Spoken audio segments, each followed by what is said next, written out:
Okay then, welcome back to Let's Play Phantasy 3. Right, in the last part we actually got to Rizal, and we actually, well, off camera grinded for some more things. And now we're gonna actually head down here. There's a little cave down here, which we can use to go into the next area. It's hidden, by the way. And there's two collapsed, destroyed castles. And right, actually in another cave. This is actually probably the only cave in the entire game that actually doesn't need a item to get through, to the best of my knowledge. I'm not sure about any others. I completely, well, I can't remember if there's any other caves that don't use an item to open. This one I think is the only one, I think. Although, I may be wrong. I may be. And, in case you're wondering on Rizal, there were, in Rizal, no. Actually, that land is called Aquatica. I don't think I mentioned that. The area where first landed is called Landing. It's the only area in the entire game with a town that actually shares its name. We're in Aquatica. In Aquatica you can meet buzzkills and I can't remember the name of the other ones. Yeah, hack goals, I think. They're buzzkills are not bad. Anyways, you can easily grind some money off them. However, hack goals, on the other hand, can be pretty hard. While grinding, and you got killed by him. So if you're going to grind for steel armor and a hunting vest, I highly recommend you be careful around that area. And also, be careful around here as well, because that was actually quite a frightening encounter, actually. That was, because we had nails, a few eindons, a moose, and a freaking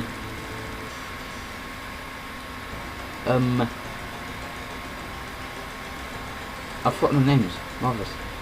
Lubberwing. There we go. And Lubberwings, I already said about them. Well, a team of two, which I'm quite surprised we haven't encountered in this playthrough, can be pretty deadly. So, being careful around there is highly imperative. And here we got a new area and a new enemy. We're in Aridia. There we go. And we've seen some Slail. Sorry about that, got interrupted. And, well, I'm gonna be honest, I hate Aridia. It's just, everything looks the same. And it's just very hard to judge where the hell you are. The monitor is no use. Well, you can use it, however, it'll probably say you're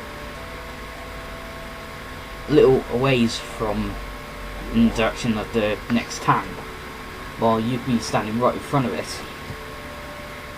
I find it quite unreliable. And we have another Mew. She's called Mune, and she's wondering, asking where's Orkio. He's dead. And she's talking about his black sword.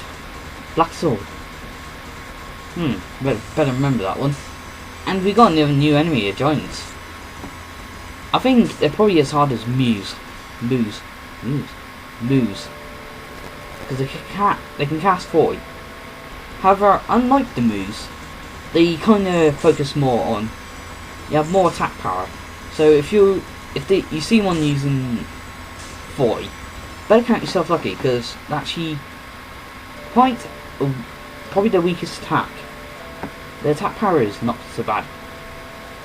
There's hardly any enemies around here that will kill you, except for a handful of enemies, which are, like I said, the wings and Mews. I keep calling Mew. While later on in the game, we'll meet a green dinosaur-like enemy called a Gnasher. These things have over 500 bloody attack power and will kill anything, even a maximum level character, in one hit.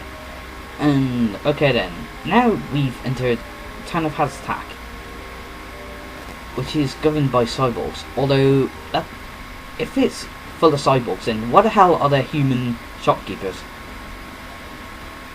Doesn't really make much sense, does it? And also, it's quite green as well, surprisingly, for a desert town. I mean, that's something I'm quite surprised about. How they didn't have that level. How they didn't make it like look like it's in the middle of a desert, while Roselle looked like it was in the middle of a snowstorm. And also here, I'm about to pick up a headgear, but I completely forget that Reese can't equip it. However, our next party member can. However, I'm actually gonna grind, and I'm actually going to buy, well, there's nothing really I can buy, except for the sword, which I really do want. Despite telling Reese got a new weapon, I mean, in attack power he's actually trailing quite a ways behind Mew. But then again, Mew's dual wielding. And dual wielding in this game is actually very useful. In fact, well, in 2 and 3. 4, not so much. In 2 and 3, you actually attack twice if you're equipped with 2 weapons. However, there's some weapons that can only be held in 2 hands, and as a result you can have 1 attack. However, they tend to be more powerful.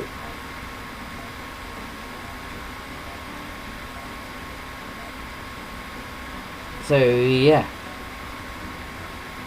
Also techniques. I don't think I've explained about techniques.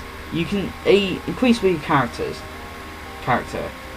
when they level up, or you can actually distribute technique points around each of the techniques at certain shops, which allow certain techniques to be stronger or weaker. But I think I might explain more in the next video.